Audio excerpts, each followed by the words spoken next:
Chapter 1, Section 2 is on properties of real numbers. So lots of vocab today. The first property we're going to talk about is the additive identity property. That says that the sum of a number and zero is also called the additive identity, we are going to get the original number. So for the example, I put m plus 0 is m. If we wanted to throw a number in there, it would be 3 plus 0 equals 3. So nothing new except for the actual term. Additive identity property. It says that we add 0 to something, we're going to keep that same number.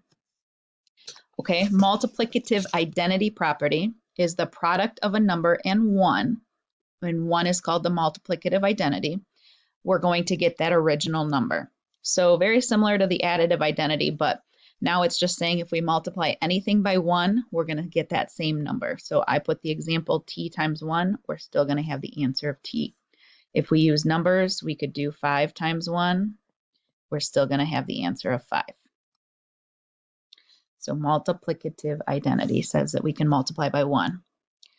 Additive inverse property is the sum of a number and its opposite, or additive inverse. So these two words, opposite and additive inverse, mean the same thing. We're going to get an answer of 0. So my example here, I put h plus negative h equals 0. If we did numbers, we could have 2 plus a negative 2. We're going to have an answer of 0. And the last one here is the multiplicative inverse property. It is the product of a non-zero number, so we can't use 0 here, and it's reciprocal. Remember, its reciprocal is just a flip of its fraction. So if we had the number 3, the reciprocal would be 1 over 3, because 3 is really 3 over 1 if we wanted to write it as a fraction. We just flip it over. And the reciprocal is also its multiplicative inverse. The product, we multiply these two together, is going to be 1. So if I use that example, 3 times 1/3, I'm going to end up with 3 over 3, which is the same thing as 1. Okay? And the example with variables was r times 1 over r. Still going to give us r over r, which doesn't matter what r is. The same number over divided by itself is going to be 1. Okay. For example 1, we have to find the additive and multiplicative inverse of each number. So the additive inverse is just its opposite. Oops.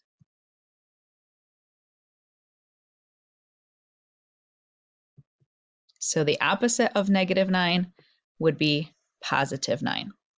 And then the multiplicative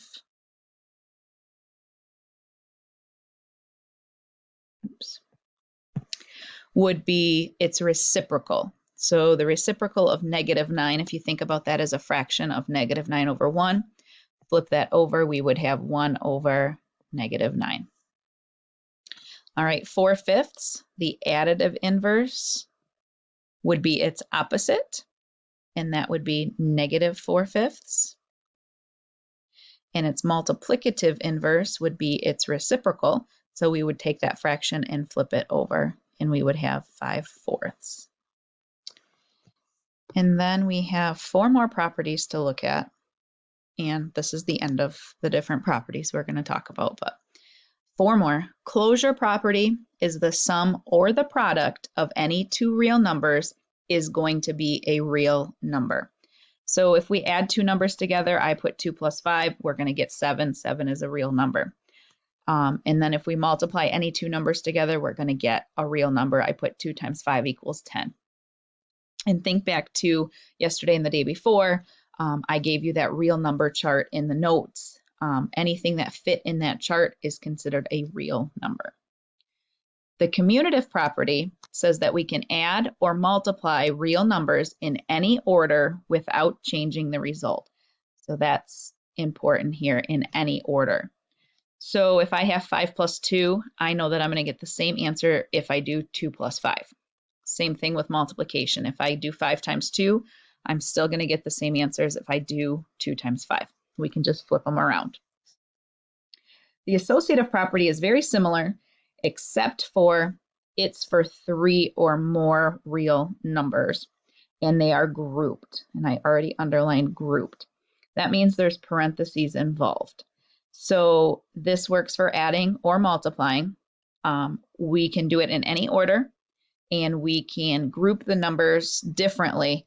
As long as everything's adding, we can group them differently, and as long as everything's multiplication, we can group them differently and get the same answer.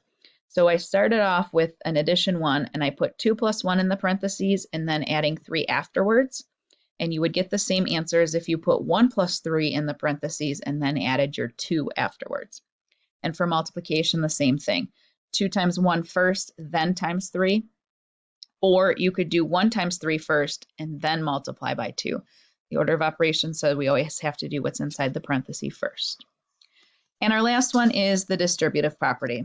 The distributive property is when you multiply a sum by a number, the result is the same whether you add and then multiply or whether you multiply each term by the number and then add the products. So what they're saying is if it's all numbers, I could do the 2 plus 3 in here and have 5 and then do times 4. Or I could do 4 times 2 and then I could do 4 times 3 and then add those two together like I wrote out over here. So that's the distributive property. For example 2, we have to look at each equation and identify which of those 4 properties they're talking about. So this is a set of multiplication and addition here. So I have 3 plus 5, and then I have a multiply by 2 outside of those parentheses. That is distributive.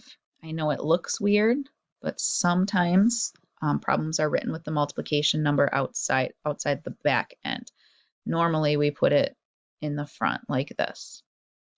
But if we have 2 times 5 and then we have 2 times 3. So this would be the distributive property.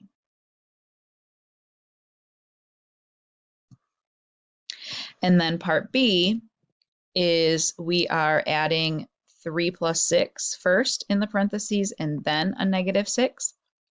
And then over here, we're going to do 6 plus negative 6 first and then adding the 3. So we are changing our groups, and the property that talked about being able to redo the groups and still get the same answer was the associative property.